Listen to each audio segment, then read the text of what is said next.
he worries too much about poor little Hanako, and I get it. She's she's definitely a character that looks fragile as hell when you when you see her, but you know, I sit reading in the library after school, turning page after page, barely registering the words written on each out of sheer boredom. With my cheek resting in my hand, I can't help noticing the slightly rough feeling against my palm. It won't be long before I'll need to get a razor. Dude, I hate having any sort of beard or hair on. I don't mind. I like the 5 o'clock shadow, but I don't like full beard bullshit. Giving up on reading, I simply let my head drop onto the book in front of me, and I'm dead. Things have quieted down considerably since Hanako began attending school again. See? When she first returned to class, nothing was said nor done that wasn't part of the usual routine, and it's been the same way since. Neither of us desired to bring up her accident, so there simply wasn't any way to any point in pursuing it. Thus, a few days went by, the daily grind continuing just as it had before. It's only natural that my mind would wander to other places, and more importantly, other people. The lily-shaped hole in my daily life of Hanako and me has been pretty noticeable for a while now. I mean, that's a pretty tough hole to fill, you know? She'll be back, though. I'd be pleased to say that this has allowed me to the time to refine just what my thoughts on her exactly are, but alas, I've had no such luck. It doesn't help that many attempts to do so have led to the troublesome topic of Iwanako. No, forget her. Every time my thoughts drift into that direction, I reflexively try to think about something else. Why'd this have to happen now? I turn and look up to the source of the tentative voice coming from behind me. Oh, sorry, I didn't mean to disturb anyone. That's not it. Oh. I glance around the orange-tinted room, quickly realizing how silly my apology must have sounded. In the time I've spent thinking and lazing around here, everyone's well and truly left. Man, I was here for a bit. Is the library closing? If you don't want to go, I could keep it open a bit longer. It's no trouble at all. Don't worry. I should get going anyway. Yeah, I knew he was going to get up. I get up and begin to move off. I feel Yuko's eyes drilling into my back. Is there something wrong? You look depressed. Are you okay? Yuko nervously twists her fingers as she says this, unsure whether she's overstepping her boundaries or not. Really can't tell if she's more worried about my mood or about bothering me. Both. Normally I just shrug it off and assure her that I'm fine, but my reflective mood gets the better of me. Despite being staff, she really doesn't feel as much like an authority figure as the others. She doesn't act like it. Oh, well, it's just, I guess the best term for it would be relationship problems. Oh, I'm not too good with that kind of thing. My only relationship ended a bit abruptly.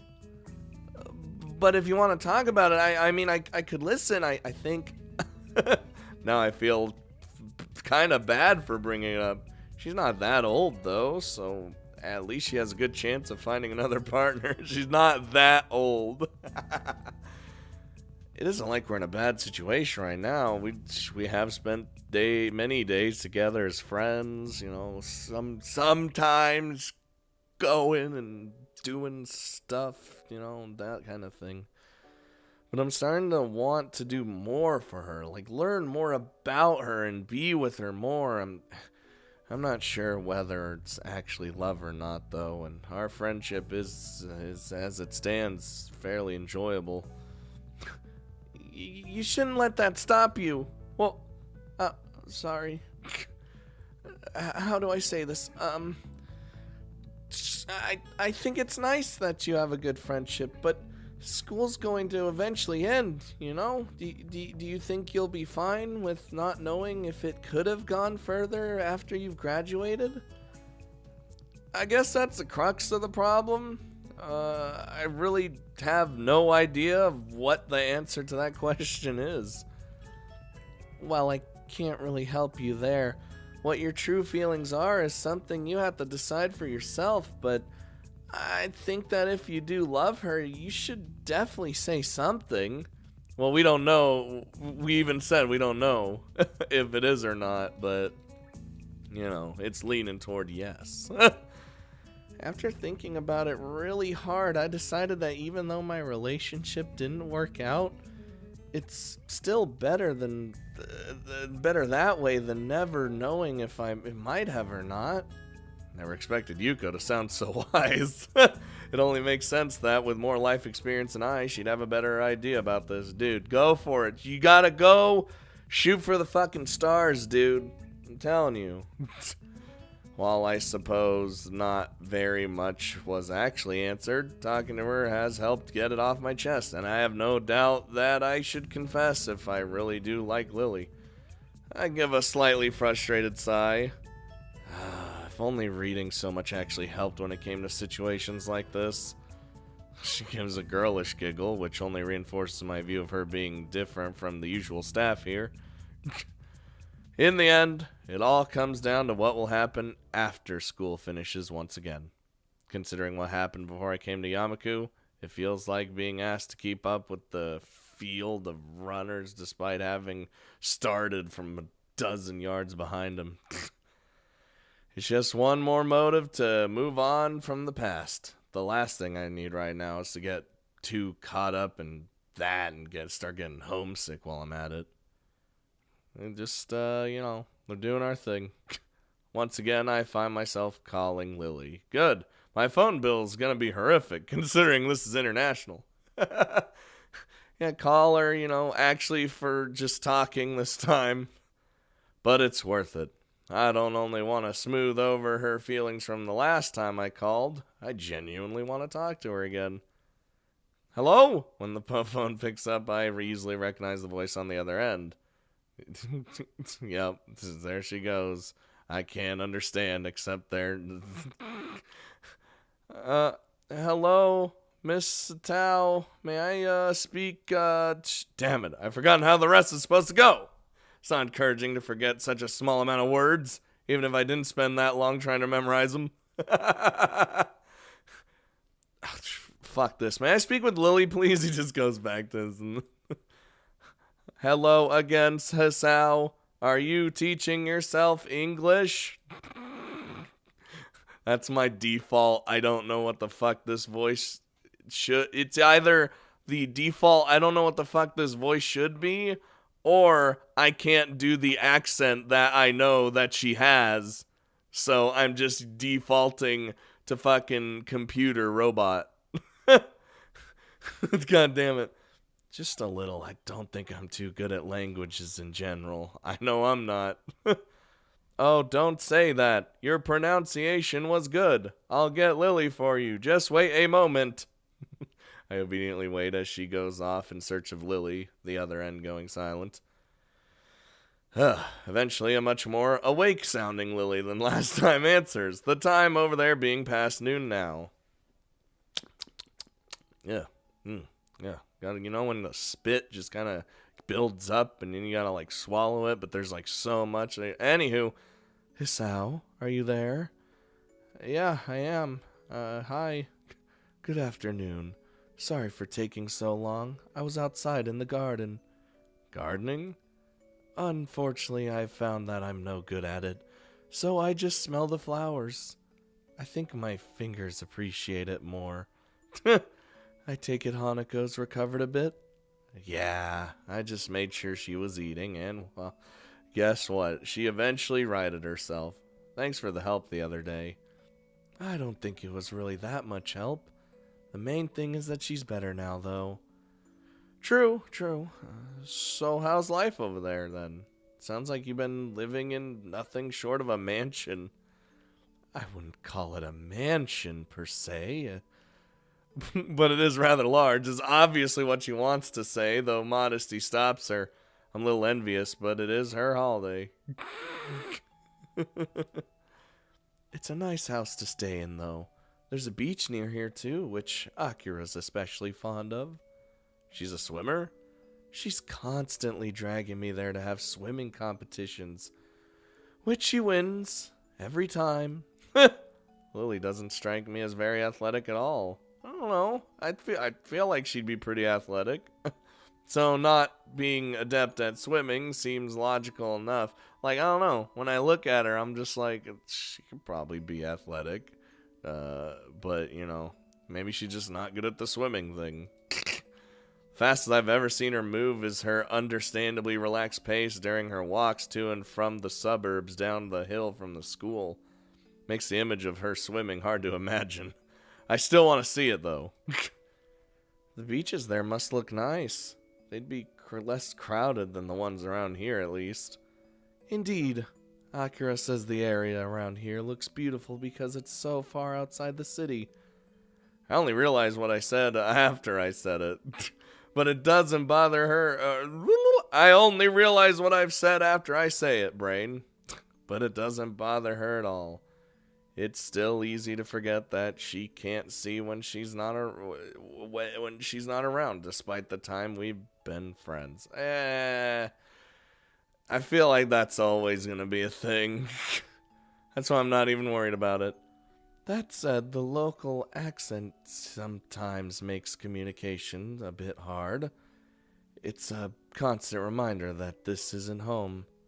While the fact that she doesn't consider her parents' residence to be her home makes good sense, makes me realize that I can't really answer whether the same goes for me. Graduation from Yamaku is distant enough to be difficult to view objectively, and I've spent so much time in this small room. I've come to accept the dorm as my new home surprisingly quickly. I guess that would be hard to deal with, huh? Is your knowledge of English holding up? Thankfully, I may be fluent, but being in a position where I have to use it often helps in curbing my Japanese accent. So it's been useful practice. I hear you're trying to teach yourself English. More like memorizing a few lines and failing at even that. Man, I don't think I'm cut out to learn another language. It's all over.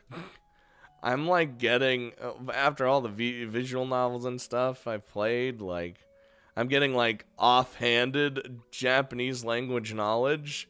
So like when someone says something in Japanese, sometimes I'll be like, man, I know what that means, but you know what I mean? My admission of defeat draws an amused giggle. I believe that there are things one chooses to do in life, and also things that are chosen for one to do in life. You could take comfort in the fact that you're better than me in science and math, at least. All that's helped and is making me Muto's star student. I wouldn't worry about it. They're useful skills for many jobs, right? I mean, math is essentially useless outside of the adding, subtracting, division, multiplication. The rest you don't need unless you're doing like super technical shit, which, no. That's what he tells me. His face veritably lit up when I said I'd probably go into a career involving either. We both share a warm laugh at the events that have befallen each other on opposite ends of the world. It's nice, and reminds me of our simple small talk that I've been missing since she left. As each of us waits for the other to begin speaking, I decide to push ahead with my feelings. I can feel my throat tightening slightly. Wait, hold on. I miss you. The silence on the other end of the phone tells me she's given the words their due weight. But as it goes on, I can't help feeling more and more apprehensive. Thankfully, the silence ends, almost as quickly as it had begun. I miss you too, Hisao. Goodbye. Wait, what? Goodbye, Lilly. Wait, hold on. Once again, the phone is hung up simply and without any further ado. I mean, we said we miss each other, but like, that was just an abrupt end to the phone call. At least that's how it felt like to me. Uh, that light, tentative, almost shy voice, her warm and soft tone. I'd simply be lying to myself if I say that I didn't recognize this feeling for what it is. With thoughts of Lilly dancing in my mind, I start anticipating her return. Today has been a most excellent adventure. I mean, day. You ever see that movie? It's fucking great. God damn it, dude. So, she's coming back, soon? I sit listening to another one of Muto's long-winded lectures, my mind wandering far from the scribbles on the dirty blackboard. Ooh. Since I called Lilly, my mind's been drawn in two directions, both roughly leading to the same conclusion. I've started to feel oddly detached from my past life. It's only been a month and a half since I arrived here, yet this school's become a second home. I've gained friends, contacts, and managed to even get grips with the school's lifestyle and culture, and become accustomed to the quirks of my classmates. To become used to a school where disabilities are the norm, rather than the rare exception, still catches me off guard sometimes when I think on it. The same school that's populated by burn victims, amputees, the blind, deaf, and all manner of disabilities in between. And I have a heart problem. If someone had described this school to me before I came, I'd have shrugged it off as an overactive imagination. Even when I first arrived, I felt like the Dutch coming to this strange new land for the first time. It's amazing how quickly one becomes used to the environment they're forced to live in. Really? And now I found someone that's got me entirely smitten. What a strange life. I be smitten, boy. Before my mind can wander any further, though, I find a page of lined paper slipped under my distracted face. Oh, Jesus. The garnished bright pink ink has no doubt been penned by Misha. Oh, boy. Don't look so bored, Hick-chan. School's nearly over. 3-day holiday. Woo! Alright, we got Saturday and Monday off. Can't complain about having less school, I suppose. Dude, I loved having those kind of times. I uncap my pen and scribble on the page before covertly passing it back to her, flicking my eyes to the front of the class every now and then. Muto continues scrawling away arcane equations and formulas on the board. I'm guessing you have something planned? Oh my god. Misha takes the paper back and hunches over it comically, even for her, with her tongue poking out through the side of her mouth. Did she misinterpret my expression as depressed, and is she trying to cheer me up? Student council work with Shik-chan, of course. You're not still brooding over that? Surely, like. But Hick-chan could have helped us, poor lonely girls. Oh, man, this piece of paper. It just keeps... Are we just getting new pieces of paper? I'll lend a hand for today if I weren't going to be busy. Oh, naughty, naughty Hick-chan. I'm just gonna meet with Lilly with Hanako. Ah, okay, so today's the... I don't know what you've got going through your mind. So Lily's back? Yeah, she's coming on the evening flight with her sister, so she'll be back in school next week. Oh, okay. Now we know the times. As she takes the note back and begins to write, I look up to see an unwelcome sight. Uh-oh. Well, Misha's just fucking smiling. While I frantically try to silently catch Misha's attention, Muto confidently strides through the gap between the desks from the front of the class, his intent gaze to focus directly on her. Uh-oh. She suddenly stops writing as his tall figure casts an imposingly long shadow over the page. I, His silently he silently takes the piece of paper from her and begins to read. You want to read this note in front of the class? Dude, I fucking hated that shit. Not that it ever happened to me. It was just dumb. Sweating bullets, I quickly glance around the class, noting their complete silence. Of course, it would just have been one thing that actually gets their attention during the lesson. Oh, after a scant few seconds examining the page, he rolls up the paper into a small tube and lightly bops Misha over the head with it. Half an hour until you hop off to the student council. I think you can hold on until then. Misha's face cracks as the entire class erupts into laughter. He might well be awkward, but he knows how to handle her excellently. I probably feel sorry for her if I weren't as busy stifling my own laughter. Haha, you got in trouble. So, is that one it? Is that one? Like, she's just so happy, so excited. No, I think that's some foreign airline. And so the third aircraft they're not on comes into land. For the past half hour, we've been whiling away the time with small snippets of pointless chatter. Lilly and Akira's flight has been delayed. Ugh! I hate when that shit happens. Yeah, like bus delays, airplane, like flight delays. You kidding me? And then you gotta literally wait hours. Hours!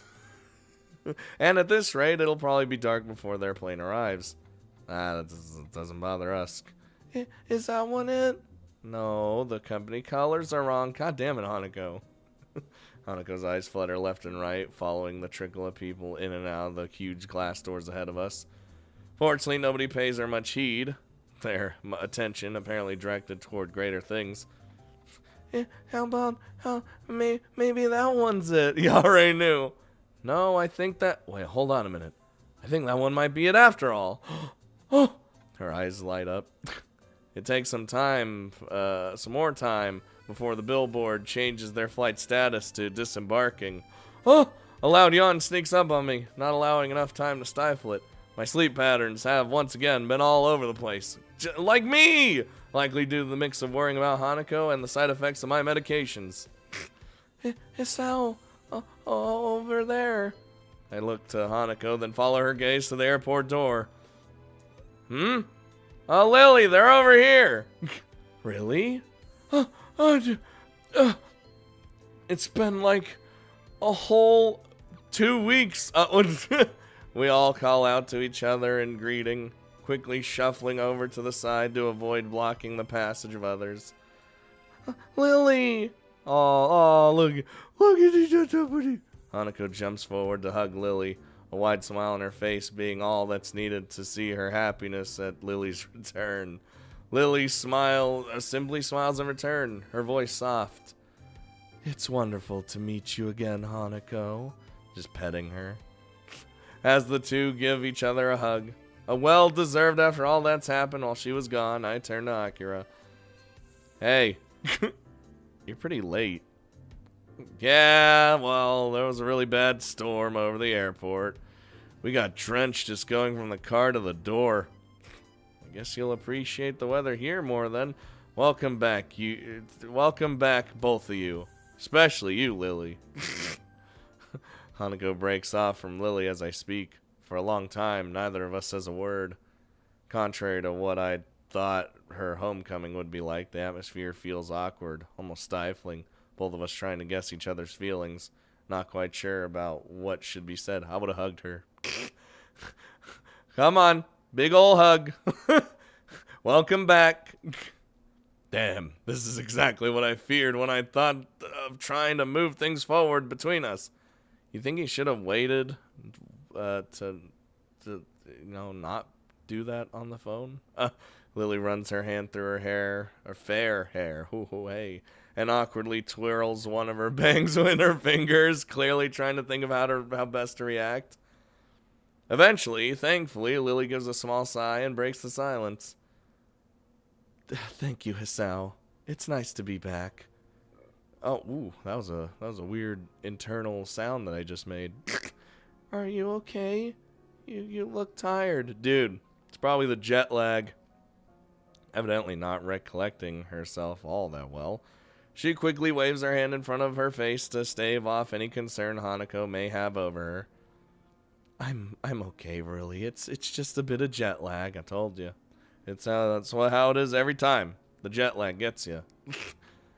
Weak. You don't have any? She simply gives a big grin, puffing out her modest chest. I feel absolutely fine. That's not fair. Ah, well. It shouldn't take too long to get rid of it.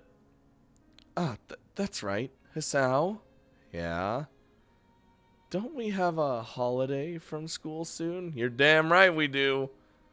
I'd have forgotten if Misha hadn't reminded me this morning. We got a 3-day weekend, starting tomorrow. Akira playfully bumps her elbow lightly into Lily's side, grinning. Ah, I told you wouldn't miss it. Do you have something special planned? If neither you nor Hanako are busy... Well, I got no plans, so something to do would be appreciated. Hanako?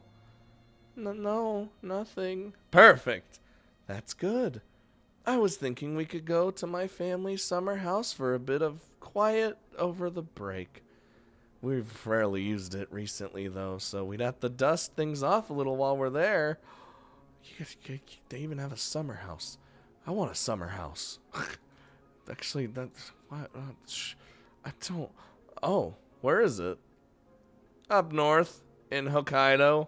The place is practically deserted, so it should be nice and quiet for sort of a break for you guys. You're not coming? Nah, got a little holiday of my own set up with my boyfriend. Damn, I lower my eyes at her, suspicious of her intentions.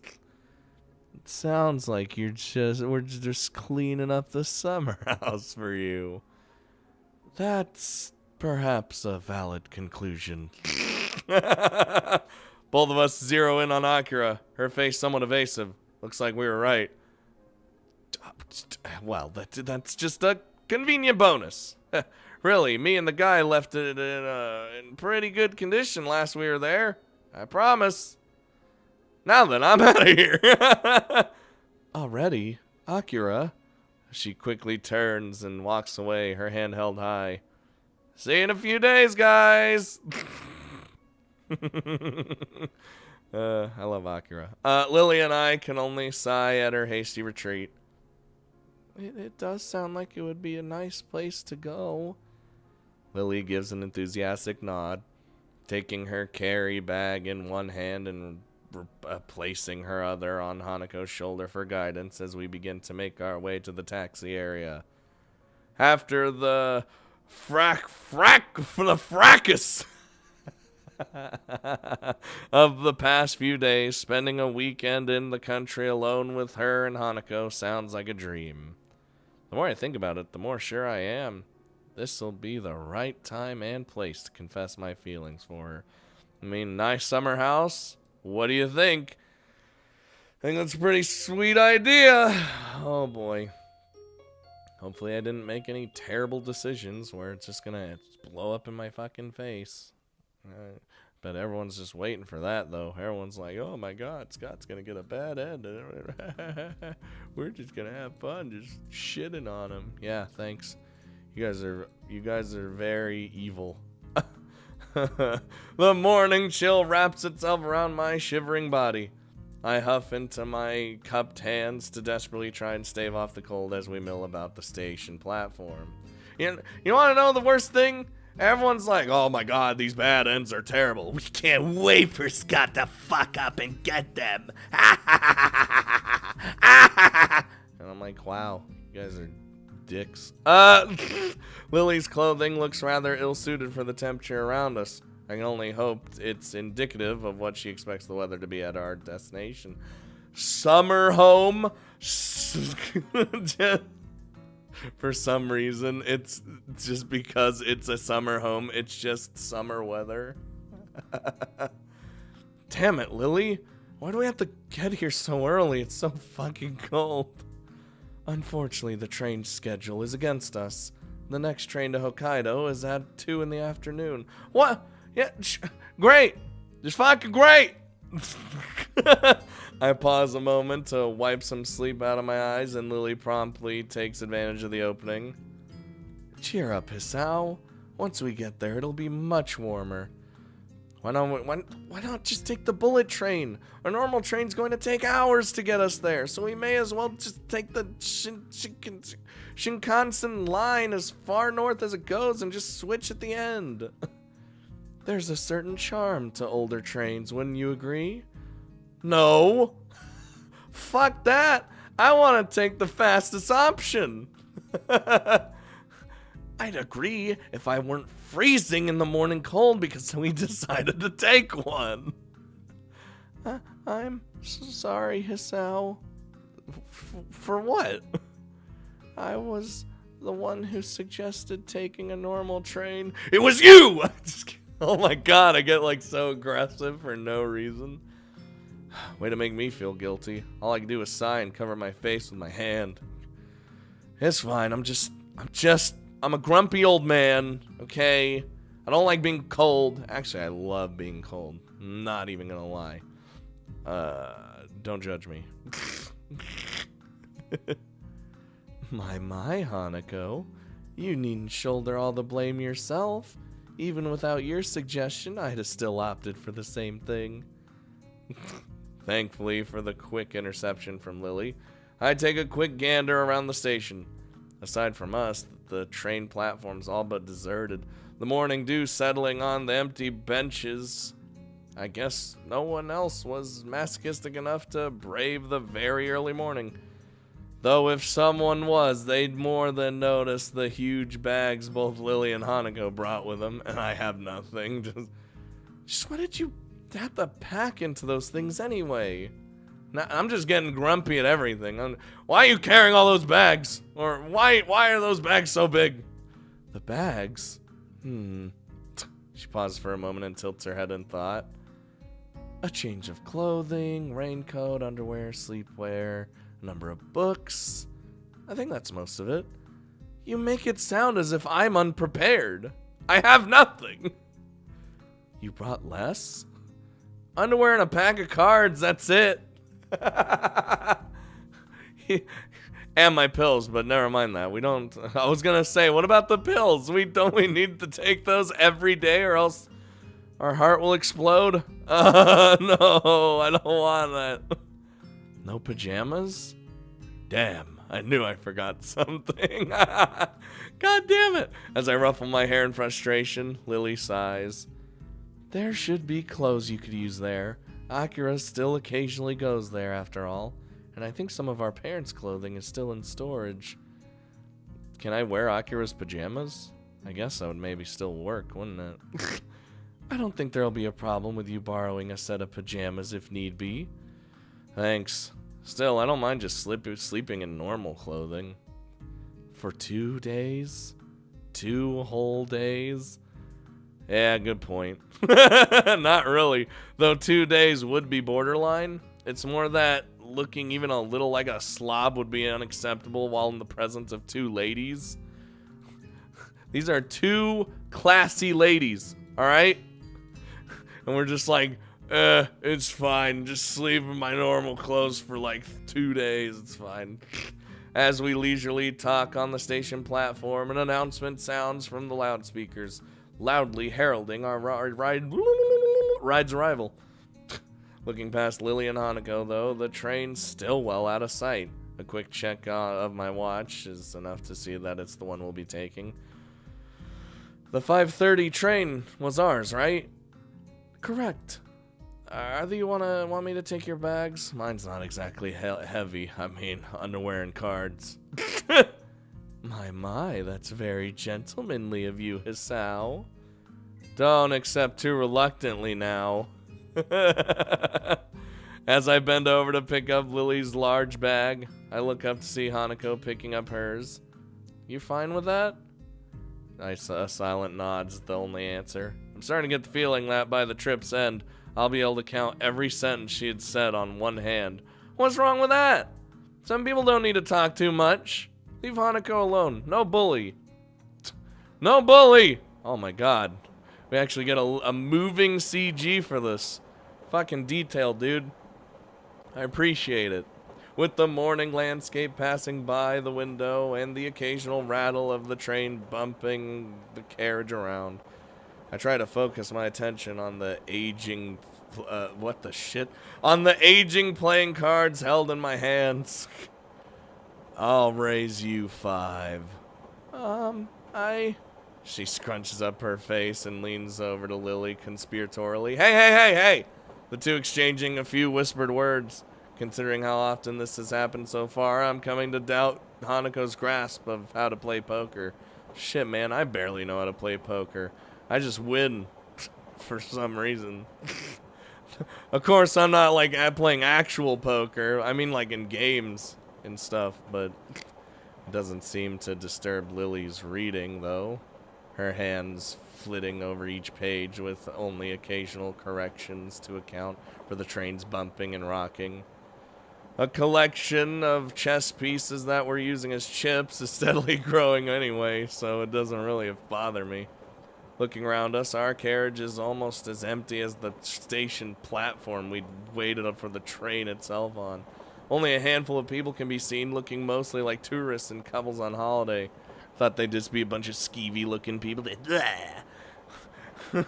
While the two continue their less than clandestine strategizing, a small boy looks over to the seat and stares at me.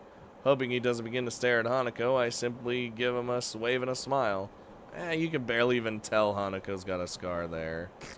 Thankfully, he retreats back to his seat after finding me far too boring and waste his attention on. You asshole, I will destroy you, kid. I'll see you and raise you another 5. Damn, you got me. I fold. What a cheater. Conspirators.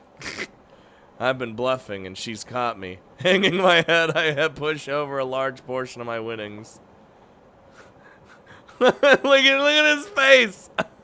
Hanako looks absolutely delighted, and even if Lilly keeps her attention focused on her reading material, I can see the smirk on her face. Yeah, look at you both. You both are assholes. They're both extremely pleased. For a moment, I try to work out what Lily's reading, but the cover's too faded to read beyond the fact that Roman numbers are on it. A pity that I can't read the braille above the printed title. What are you reading, Lilly? The title looks like it's in English. That's right.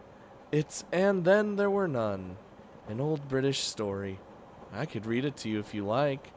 Sure. I mean, I just lost all my winnings.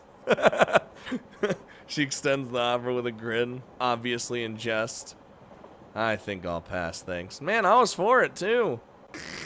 I was ready. Oh, is this doesn't look... I thought I was expecting a mansion. Another mansion. I mean, it's a summer home, I guess. It's not like... What's like whatever. After a seemingly endless trip, we finally reached the promised land of the Satao summer house. Even after the train trip, the walk up seemed to take forever.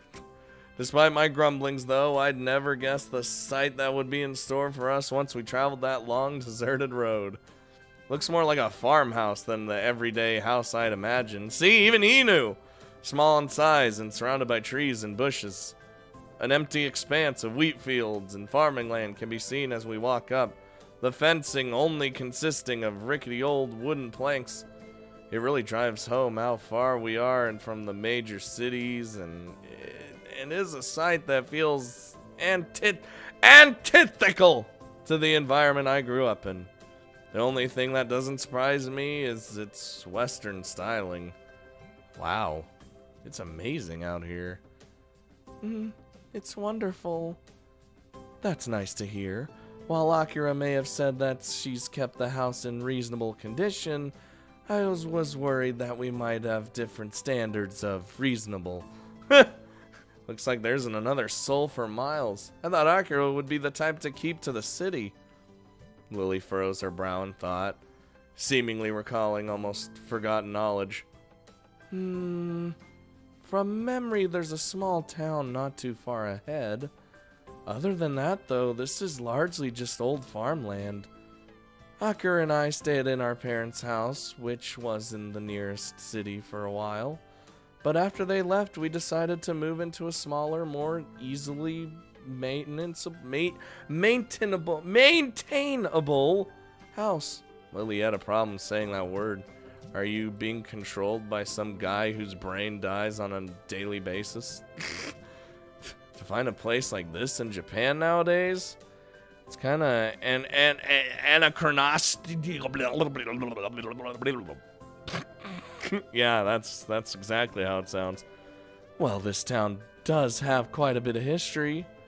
I looked down the street one last time before getting back to the task at hand. Well, shall we go in then? I'm parched. It was a long walk to get here. Lily gives an enthusiastic nod. The three of us lugging our bags into the house. Oh, looks pretty, looks like I could sit on this just fine. Now that we're here, we can just sit back, drink some water, relax, kick back, and spend a good old weekend doing God knows what and confessing our love. Sounds like the perfect holiday to me.